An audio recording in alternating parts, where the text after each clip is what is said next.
Since I can't demonstrate how to record every acoustic instrument ever built, I'll run through a few and end up sharing one basic principle that will apply to every recording situation. When it comes to recording acoustic instruments, some thought needs to be involved. When you understand how the instrument is built, how it propagates sound waves, and what it is that you're trying to achieve, you'll understand how to mic it as well. Let's take an acoustic guitar as an example. As you strum, the vibration of the string is amplified by the sound hole and then projected outwards. So you might think that placing a mic in front of the sound hole is a good idea, but there might be excessive low end when you do so for two reasons. The first is the direct projection we mentioned from the sound hole, and the second is simply because of the fact that this is where the right hand of the player will be moving, and the movement itself might create pulses of air if the mic is too close. There are also tonal differences. Let's notice the difference between the mic in front of the sound hole and the mic in front of the 12th fret of the guitar.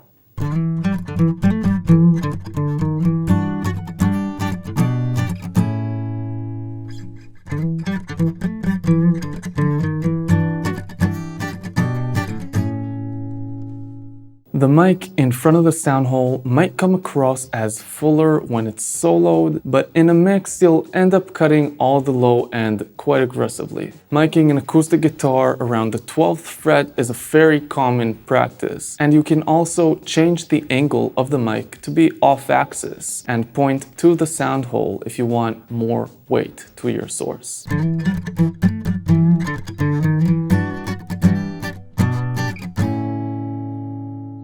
I'll mention again that every arrangement will require different care and that there is no right or wrong when it comes to recording. You might decide that you like the fullness coming from the sound hole, but track it with a small diaphragm condenser, which will give you more punchiness to your source. You can combine microphones and placements and do whatever comes to mind, as long as you remember the goals that you are trying to achieve and what piece of the puzzle the recording you're making is trying to fill.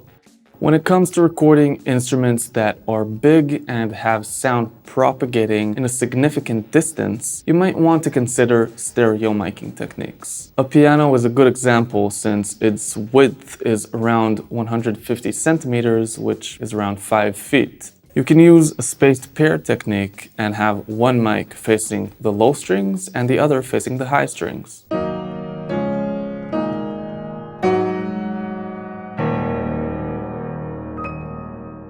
This gives the panorama as if you are playing the instrument and captures the low and high end fully. You can also use XY miking.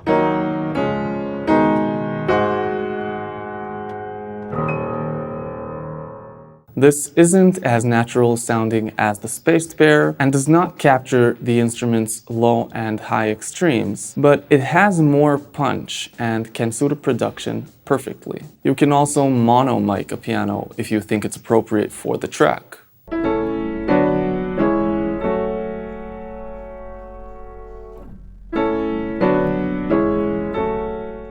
This specific example sounds pretty crappy by itself, but notice its space in the production. I swear I didn't speak, 'cause I might be spending tonight in the high tides, eating cocktails, mixing real ice. We wanted a lo-fi piano that sounds like it was sampled from a record. This is a great example of the meeting point between all the production stages. This song was written as a piece that is somewhere between R&B and hip-hop. That dictated the arrangement. This recording approach then made the mixing process easier as well, because if I would have tracked the full bandwidth spaced pair, I would just need to work harder and probably reach results that aren't as good. Lastly, you don't have to place microphones above the keyboard, and you can actually reach pretty cool tones by placing a mic in the lower part of the piano as well. You can also place the mic at the back of the piano to reach slightly different tones that are a bit darker. I once even had a session in which we came to realize that the piano sounded best when it was recorded from the side right next to the wall, which was literally the last thing I thought about doing. Point being, work with what you have and experiment until you find a way which gets the most out of it. If you don't have an acoustic piano, I'll be honest and say that there are plugins that I sometimes prefer over live pianos.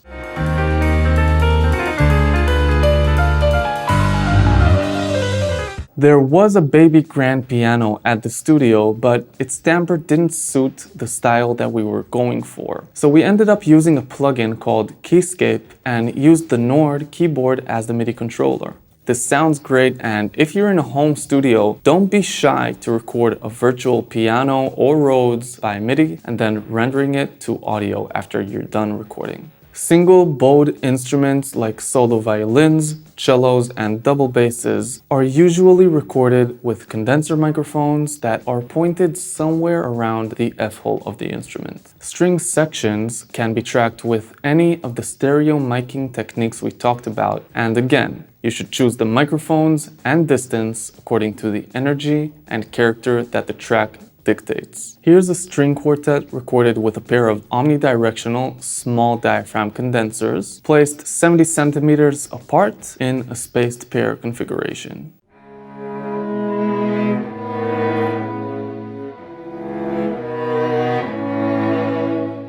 Here's the same performance tracked by two ribbon mics.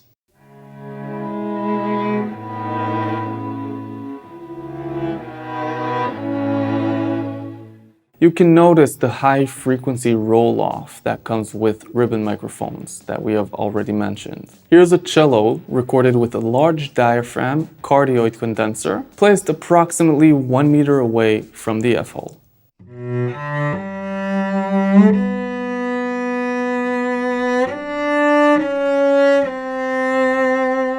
And here are the room mics, which are two ribbon microphones again.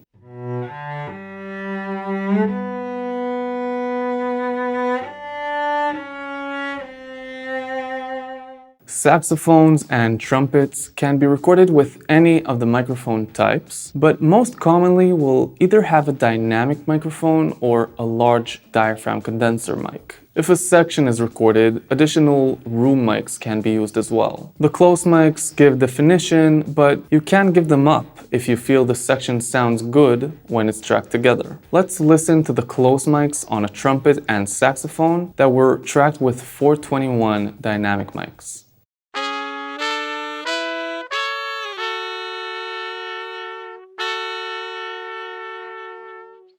Let's now listen to the room mics that were tracked with ribbon microphones.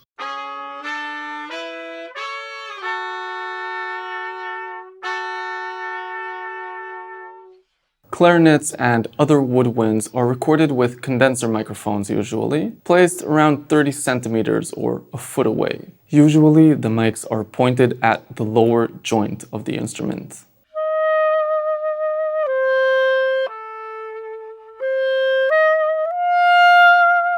You can also place a mic underneath the bell of the instrument, but it won't be as harmonically rich.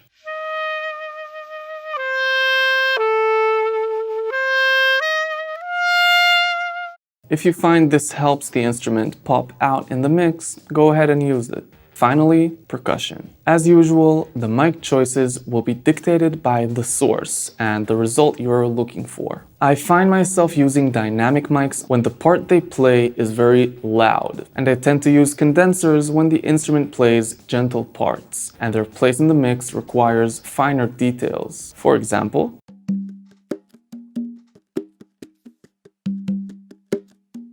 percussion instruments that are focused on higher frequencies like shakers, I personally tend to track with large diaphragm condensers. When I record these type of percussion instruments, I place the microphone by the performer's side. Having the microphone in front of the player will just make the dynamic differences more extreme because the accentuated notes are closer to the mic. Placing it on the side will capture the articulation differences better.